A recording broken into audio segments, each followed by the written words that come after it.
ipapahalagahan na po natin ang ating mga sarili at kasi nalulugod ang Panginoong Diyos sa pagbibigay. Kaya tayo, ngayon po ay, share ko po ngayon sa aklat po ng 1 Chronica 29:14. Ngunit sino ako at ang bayang ito? Buong puso kaming nagkakaloob sapagkat ang lahat ng ito ay galing sa inyo at binabalik lamang namin. Amen? Tama po. Dahil po ang lahat ng mayroon tayo ngayon ay sa Panginoong Diyos. Galing po lahat ito sa ating Panginoong Diyos. At tama lang na lahat ng ating natatanggap ay ibabalik natin sa ating Panginoong Diyos. Amen. Amen?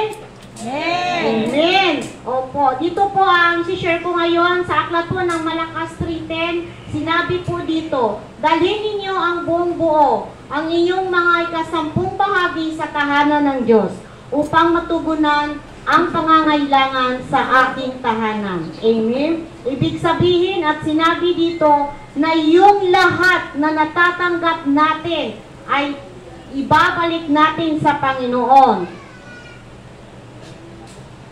Tulad po ng mga sweldo natin, kung may mga negosyo tayo, ilalaan natin, tatanggalin natin yung 10% at ibabalik natin sa Panginoon para sa kanyang gawain.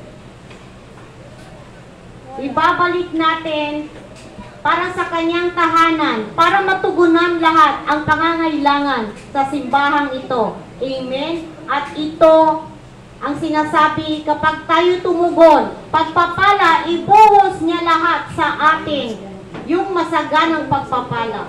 At dapat talaga, lagi nating parangalan ang ating Panginoong Diyos at pagyayamanin tayo kapag tayo'y mapagbigay. Amen? Sa aklat po ng Kawikaan 11:24-25, Verse 24, ang taong mapagbigay ay lalong yumayaman. Amen? Ngunit naghihirap ang tikom ng mga kamay. Sa verse 25, ang taong matulungin sasagana ang pamumuhay. At ang marunong tumulong ay tiyak na tutulungan. Amen? Kaya mga minamahal ko, ang taong matulungin, sasagana talaga ang buhay. Kapag ikaw ay marunong magbigay, tiyak tutulungan ka rin ng ating Panginoong Diyos. At ang lahat ay ibabalik niya sa atin.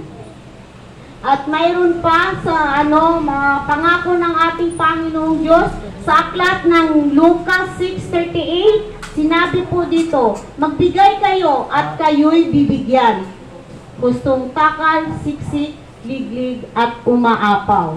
Sapagkat ang panukat na ginagamit ninyo sa iba ay siya rin gagamitin panukat sa inyo. Amen? Kaya mga minamahal ko, totoo talaga, hindi ito biro-biro lang, di ba? Ang sabi, mapalad ang taong nagbibigay kaysa tumatanggap. Amen? Tama po. At maraming benepisyo na matatanggap natin kung tayo'y mapagbigay. Amen? Isa po, ang Diyos Ama, yung kanyang proteksyon sa ating buhay, nararamdaman natin sa araw-araw. Pag tayo mapagbigay, ang proteksyon ng Diyos Ama ay laging nandito sa atin. Pangalawa, ang Diyos Ama ay nagbibigay. Yung sinasabi pong provision, God is a great provider. Pag tayo nagbibigay, ang Panginoon magpro-provide sa ating pangangailangan.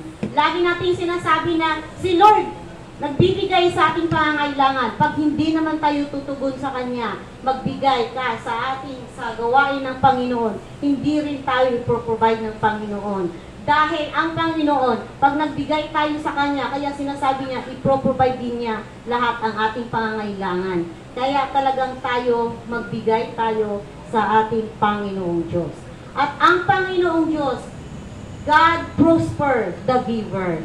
Tama po. Dahil papasaganain Pagpalain po tayo ng ating Panginoong Diyos pag tayo ay mapagbigay. Amen?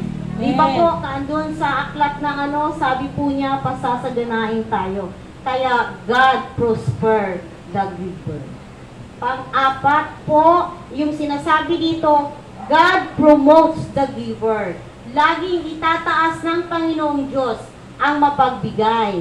Kaya tayo, lahat ito, lagi nating susundin. Nanonotice nyo ba na sinasabi ko kanina na ang Panginoon, God protects the giver. Protection. Yung protection sa Panginoon, una po yun.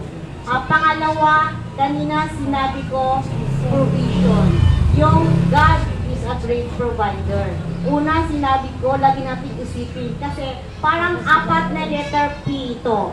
Una, yung sinabi ko is yung protection. Pangalawa, provision. Pangatlo, prosper. At yung apat, ipo-promote. Diba po? Lagi natin iisipin itong apat na letter P.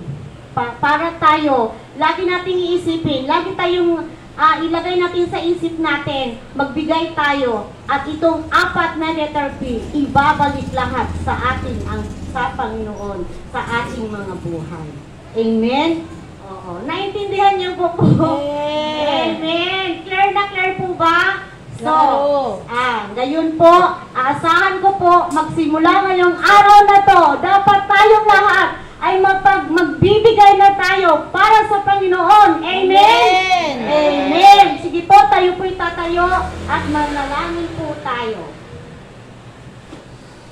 Panginoong Diyos na makapangyarihan sa lahat, salamat, Panginoon, sa pagturo sa amin, Panginoon. Paano kami, Panginoon, yayaman, Panginoon. Paano kami, Panginoon, binibigyan nyo ng protection, Panginoon. I-provide nyo, Panginoon, lahat ng aming mga pangangailangan at lagi nyo kami, Panginoon, pinapasagana ang aming mga buhay at tinataas nyo lagi kami, Panginoon. Kaya, Panginoon, lagi kami, Panginoon, ilagay namin sa isip namin lagi, Panginoon. Tutulungan mo kami, Panginoon, magsimula sa araw na to, Panginoon, maging mapagbigay na kami, Panginoon, para sa iyong gawain.